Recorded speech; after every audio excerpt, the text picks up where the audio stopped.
सिंधुदुर्ग जिल्ह्यामध्ये पुढील 3 दिवस पावसाची शक्यता आहे। समुद्र किनाऱ्यालगत राहणाऱ्या लोकांना सतर्कतेचा इशारा दिलाय। मासेमारांना खोल समुद्रात न जाण्याचं आवाहन सुद्धा केलंय। खोल समुद्रात वादळासारखी स्थिती निर्माण होऊ शकते, त्यामुळे खोल समुद्रामध्ये मासेमारी करण्यासाठी मच्छीमारांनी जाऊ नये असं आवाहन करण्यात आलेलं आहे आणि पाऊस बरसेल असं सुद्धा हवामान खात्यानं वर्तवलंय। इथला आढावा घेतला आमचे प्रतिनिधी विशाल रेवडेकर यांनी। पाहूयात।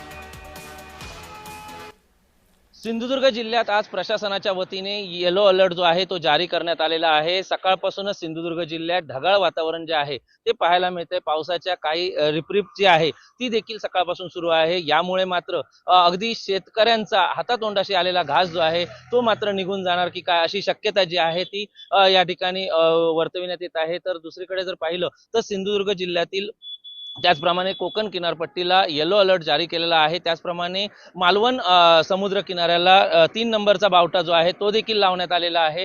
आणि जर आपण पाहिलं तर समुद्रात वादळ सदृश स्थिती निर्माण होणार असल्यामुळे मच्छीमारांनी खोल समुद्रात जाऊ नये। त्याचप्रमाणे इतर राज्यातील ज्या नौका आहेत त्या देखील देवगड येथील बंदरामध्ये वास्तव्यासाठी आलेल्या पाहायला मिळत आहेत। त्यामुळे एकूणच सध्या तरी सिंधुदुर्ग तसेच कोकण किनारपट्टीला येलो अलर्ट जरी जारी असला तरी देखील नागरिकांनी सतर्क राहावं आणि समुद्रकाठच्या किनाऱ्यावर राहणाऱ्या व्यक्तींनी त्याचप्रमाणे नागरिकांनी सतर्क राहून आपलं स्थलांतर देखील करावं अशा काही सूचना ज्या आहेत त्या प्रशासनाच्या वतीने देण्यात आलेल्या पाहायला मिळत आहेत।